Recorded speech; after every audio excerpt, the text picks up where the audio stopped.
ស្មារតីសូមចម្រើនពរដល់សាធុសប្បុរសដែលបានជំនួយក្នុងការទិញឈើទិញសសរជួយដល់ការកសាងផ្ទះថ្មីជូនលោកយាយណែមដែលទូរគុត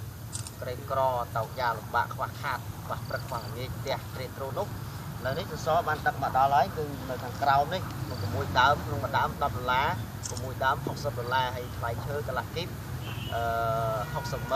ថ្ងៃមុនឲ្យគាត់បាន30,000ឥឡូវនេះសល់30,000ទៀតស្មារតីនឹងប្រកបជូនគាត់30,000ហើយថ្លៃសសរ24,000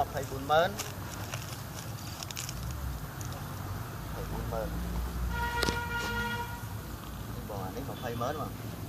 40,000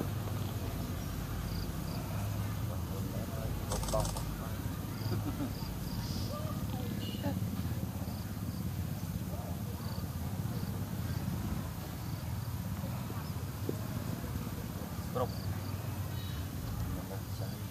អញ្ចឹងគ្រឿងផ្ទះគ្រឿងឈើនេះគឺគ្រប់គ្រាន់ហើយសម្រាប់ការកសាងផ្ទះជូនលោកយាយណែមក៏ប៉ុន្តែ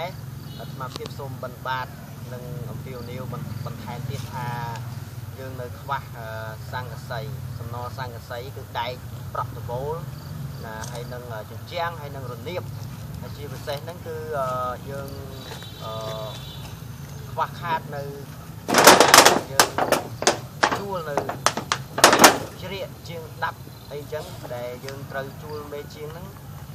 ដល់ទៅ2នាក់បូករួមជាមួយនឹងក្រុមអសង្ឃស្ម័គ្រចិត្តហើយដូច្នេះខ្ញុំប្រកាសអាត្មាភាពសូមពាវនាវបន្ថែមទៀតដើម្បីចូលរួមកសាងជូនគាត់ឲ្យហើយពួកគាត់វេទនានៅតែម្នាក់ឯងទេហើយសូមអរគុណចំពោះសប្បុរសជនដែលបានចូលរួមបរិច្ចាគវិភាគទានមកបានចេញជាលទ្ធផលឈើប៉ុណ្ណេះហើយបានប្រកបជូនបងដែលជាអ្នកទឹកតម្លាក់ឈើបាញ់នេះចឹងទេខ្ញុំប្រកាសណាសូមពាវនាវបន្ថែមនិងសូមថ្លែងអំណរអគុណយ៉ាងជ្រាលជ្រៅចំពោះប្រកាសណាប្រគុណម្ចាស់និងញាតិញោមសាធុសប្បុរសដែលបានចូលរួមចំណែកក្នុងការងារមនុស្សធម៌ជួយដល់ចាស់ជរាក្រីក្រតោកយ៉ាលំបាកផ្ទះទ្រុឌទ្រោមខ្វះព្រឹកខ្វះល្ងាចនោះអញ្ចឹងសូមលើកដៃ10ប្រសពលើកឡើងគោរពប្រគេនពរជូនពរដល់អស់លោកអ្នករកស៊ីទទួលទានមានបានកាត់ការរៀនចាំចំណាំបាននៅធម៌អាសិក្ខាវិន័យបត្រៃបៃដកជាពិសេសញាតិញោមដែលប្រកបកិច្ចការងារអ្វីវៈឬស្ដីប្រាថ្នាយ៉ាងណានោះក៏សូមឲ្យបានសម្រេចយ៉ាងនោះកុំបីឃ្លាតខ្លាយទៅជាប្រការៈអ្វីដទៃឡើយសូមអនុមោទនា